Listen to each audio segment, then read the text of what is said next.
2:00 எனக்கு முடியுது. முடிஞ்சுட்டு நான் சாப்பிட்டுட்டு முடிஞ்சிச்சுன்னு சொல்லிட்டாங்க. நான் கிளம்புறேன் லொக்கேஷன் என்கிட்ட சொன்னேன். "டேய் கூடிய சீக்கிரம் படம் பண்ணுறோம்டா, நான் சொல்கிறேன் ஆஃபீஸ் வர வேண்டியது இருக்குன்னு." எனக்கு ஒன்றும் புரியல. என்ன லல்லுவை நான் அங்கே தான் மீட் பண்ணேன். அதுக்கப்புறம் தான் எனக்கு தெரியும் போயிட்டு ஒரு 4 காலேஜ் பாய்ஸ் இங்கே போயிட்டு நம்ம சரக்கு அடிச்சுட்டு ஏதோ ஒரு இடத்துல வந்து போலீஸ் கிட்ட வந்து மாட்டிக்கிட்டோம். வந்து உள்ளே லாக் பண்ணி வச்சுட்டாங்க. இப்போ அந்த போலீஸ் ஸ்டேஷனே ஃபுல்லாகவே லாக் ஆகிட போகுது. இதில் வந்து உள்ளே இருக்க போகிறது 5 பேர் தான். இதுக்கப்புறம் தான் இந்த இடத்துலேருந்து நம்ம விட்டு வெளியே தப்பிக்க போகிறோம் அப்படிங்கிறது தான் நம்மளோட கண்டென்ட்னு அங்கே போனதுக்கப்புறம் தான் தெரிஞ்சது. தியேட்டரில் பயங்கர கிளாப்ஸ் வரும்டா, கிளாப்ஸ் வரும்டா. சொன்ன எல்லா சீனுமே வந்து பயங்கர கிளாப்ஸ் தான் லொகேஷனாக சொன்னது. அதே மாதிரி இந்த இதுக்கும் சொன்னார், "டி என்னன்னா வெளியே வந்தால் குடும்பத்தையே அறுத்துருவான்றான். அவன் வந்து அந்த கேட்டை லைட்டாக திறந்து விட்டாங்கன்னா அவனை சாவடிச்சிருவான். ஆனால் இவன் கத்துறது வெளியே கேட்கக்கூடாது. என்ன பண்ண போகிறான் அந்த சுச்சுவேஷனில் ஒரு பயங்கர பீதியில் என்ன பண்ணுறதுனே தெரியாமல் ஒரு இது பயத்தில் இருக்கணும்னா." பயங்கர மேசிவா பார்த்தது வந்து கைதியில வெறித்தனமான அந்த வெப் சீரிஸ்க்கு அப்புறமா நடந்த ஒரு விஷயம் தான் இல்லை. ஸோ அந்த எக்ஸ்பீரியன்ஸ் அது வந்து என்னன்னா ரொம்ப ஒரு பயங்கர பசியில் இருக்கும்போது ஒன்று கிடைச்சா எப்படி இருக்கும், எப்படி சாப்பிடுவோம். உண்மையா அதெல்லாம் வந்து பிரிச்சு மேய்ஞ்சிருப்பா அப்படின்ற மாதிரி தான் இருக்கும் அந்த கேரக்டருமே. எல்லா படத்தையும் நம்மளுக்கு வந்து அடுத்த லைஃப் இதெல்லாம் நமக்கு அடுத்தது வந்துடணும் அப்படின்னு நினச்சி தான் நம்ம பண்ணுவோம். நம்மளோட பர்ஃபார்மன்ஸை பெஸ்ட்டாக தான் கொடுக்கணும்னு நினைப்போம். ஸோ நானும் அதே மாதிரி தான் எல்லா படத்துக்கும் அந்த மாதிரி தான் கொடுத்துட்ருக்கேன். எனக்கு வந்து ஓகே இந்த இது ஷார்ட் ஃபிலிம் ஒரு சீனோ 2 சீனோ நமக்கு தெரியாது. ஆனால் நம்மளோட இன்புட் எப்படி இருக்கும், நம்மளோட பர்ஃபார்மன்ஸ் நம்ம எவ்வளோ தூரம் கொடுக்க முடியுமோ அவ்வளோ தூரம் கொடுக்கணும்னு சொல்லி தான் அது பண்ணது. அதுக்கான ரிசல்ட் வந்து எனக்கு அன்றைக்கி ஆஃப்டர்நூனே தெரிஞ்சுது. நான் காலையில் 9:00 ஸ்டார்ட் பண்ணுறாங்க. 1:30 2:00 எனக்கு முடியுது. முடிஞ்சுட்டு நான் சாப்பிட்டுட்டு முடிஞ்சிச்சுன்னு சொல்லிட்டாங்க. நான் கிளம்புறேன் லொக்கேஷன் என்கிட்ட சொன்னேன். "டேய் கூடிய சீக்கிரம் படம் பண்ணுறோம்டா, நான் சொல்கிறேன் ஆஃபீஸ் வர வேண்டியது இருக்குன்னு." எனக்கு ஒன்றும் புரியல, என்னடா அப்படின்னு சொல்லிட்டு. அதுக்கப்புறம் வந்து கொஞ்ச நாள் கழிச்சு எங்கள் அண்ணனோட மேரேஜ்க்கு வந்திருந்தார். "சத்யா சொன்னானா?" அப்படின்னு கேட்டார். "இல்லை நான் எதுவும் சொல்லடா." சொல்லணா அப்படின்னு. "ஆஃபீஸ் வரணும்டா, நான் சொல்கிறேன் நீ ஆஃபீஸ் வா" அப்படின்னு. இது எதுக்கான? கைதிக்கானது. ஆஃபீஸ் போனால் ஐஸ் போனோம்னா இந்த மாதிரி ஒரு படம் போனால் கைதியில் கார்த்தி சார் 18 இதில் ஒரு கேரக்டர் ரோல் இருக்கு பண்ணுறேன் அப்படின்னு. ரொம்ப சந்தோஷமாக இருந்தது. ஸோ நம்ம ஒன்று எவ்வளோ தூரம் எஃபர்ட் போட்டு ஒன்று பண்ணமோ அதுக்கான ரிசல்ட் நமக்கு உடனே கிடச்சிதுன்னா அதுக்கு நம்ம அதை கொஞ்சமாக ஜஸ்டிஃபை பண்ணியிருக்கோன்ற ஒரு நம்பிக்கையில் போனால் அதை கதை கீதை எதுவுமே எனக்கு தெரியாது. என்ன பண்ண போகிறோம் ஏது பண்ண போகிறோன்னு போனதுக்கப்புறம் தான் தெரியும்.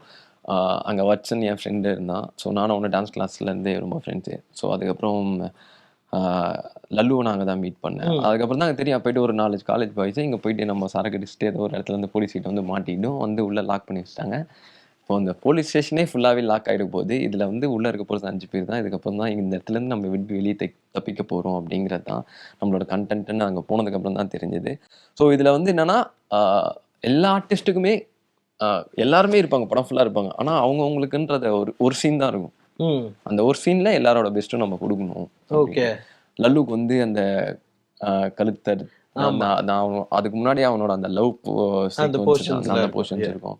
இவனுக்கு வச்சனுக்கு வந்து அந்த கதுவை போய் பூட்டும் போது போய் பூட்டுறா அப்படின்னு சொல்லிட்டு அந்த ஃபைட் சீக்வன்ஸ் அதெல்லாம் இருக்கும். எனக்கு அதே மாதிரி கிடைச்சது வந்து அந்த சாங் போடுறது. ஸோ எல்லா மூமெண்ட்லேயும் சொல்லுவார். இந்த மூமெண்ட் வந்து கண்டிப்பாக சொல்கிறேன், அது தியேட்டரில் பயங்கர கிளாப்ஸ் வரும்டா. சொன்ன எல்லா சீனுமே வந்து பயங்கர கிளாப்ஸ் தான் லொகேஷனாக சொன்னது. அதே மாதிரி இந்த இதுக்கும் சொன்னார், "டி என்னன்னா வெளியே வந்தால் குடும்பத்தையே அறுத்துருவான்றான். அவன் வந்து அந்த கேட்டை லைட்டாக திறந்து விட்டாங்கன்னா அவனை சாவடிச்சிருவான். ஆனால் இவன் கத்துறது வெளியே கேட்கக்கூடாது. என்ன பண்ண போகிறான் அந்த சுச்சுவேஷனில் ஒரு பயங்கர பீதியில் என்ன பண்ணுறதுனே தெரியாமல் ஒரு இது பயத்தில் இருக்கணும்னா ஓகே நான் பண்ணுறேன் அப்படின்னு சொல்லிட்டு அதுக்கப்புறம் பண்ணேன். அவருக்கு வந்து இதுதான் தேவை அப்படிங்கிறத ஒரு எடிட்டரோட பாயிண்ட் ஆஃப் வியூவில் யோசிப்பார். ஸோ எல்லா ஷார்ட்ஸுமே சரி, எனக்கு மட்டும் இல்லை எல்லாருக்குமே இதுதான் ஓகே இது எனக்கு கிடச்சிச்சு, இது மட்டும் நான் வச்சுப்பேன் அப்படின்றதுல ஒரு ப்ளஸ். ஸோ அதனால் அவர்கிட்ட ஒர்க் பண்ணுறது ரொம்ப வந்து ஒரு ஜாலியாக இருக்கும். நிறைய நம்ம லேர்ன் பண்ணுற மாதிரி இருக்கும்ல. லைக் நம்மளுக்கு என்ன தேவைன்றதுல ஒரு டிரெக்டர் கிளியராக இருக்கிறப்போ நம்மளோட ஒர்க்குமே கொஞ்சம் பர்ஃபெக்டாக இருக்கும். சில பேர்லாம் எதுவுமே சொல்லவும் மாட்டாங்க. சில பேர்லாம் என்னப்பா நீ ஒழுங்காவே பண்ண மாட்டேன்ற, என்ன இதெல்லாம் எப்படி ஆகுதுன்னா என்ன சீக்வன்ஸ் ரீசெண்டாக ஒரு படம் பண்ணால் அந்த படம் வேணாம் டேரக்டர் வேண்டாம் எதுவுமே சொல்ல மாட்டாரு. ஓகேவா, என்ன கிளாரிட்டி இல்லை அப்போ தெரியல அவர் என்ன மைண்ட் செட்டில் எடுத்தாருன்னே தெரியல. நாங்கள் ஒரு 4 பேர் நாங்கள் பேசிட்டே இருப்போம். இல்லை ஏதாவது சொன்ன போகிறவங்களே எதுவுமே சொல்ல அவர் பாட்டு வந்து அவர் பாட்டு கத்திட்டு போகிறாரு, என்ன பண்ணுறது அப்படின்ட்டு. ஒரு ஆர்டிஸ்ட்டுக்கு என்னன்னா ஃபஸ்ட்டு இன் அண்ட் அவுட் ஓகேவா. நான் வந்து ஒரு ஜூனியர் ஆர்டிஸ்டா இருந்தா கூட சொல்றேன், அவங்களுக்கு சீக்கிரம் சொன்னாதான் அவங்களால நடிக்க முடியும். ப்ரிப்பேர் பண்ண முடியும். இப்போ ஒரு கலவரம் வந்துருச்சு ஓடுங்க அப்படின்னா எதுக்காக ஓடுறாங்கன்னே தெரியாது இல்ல.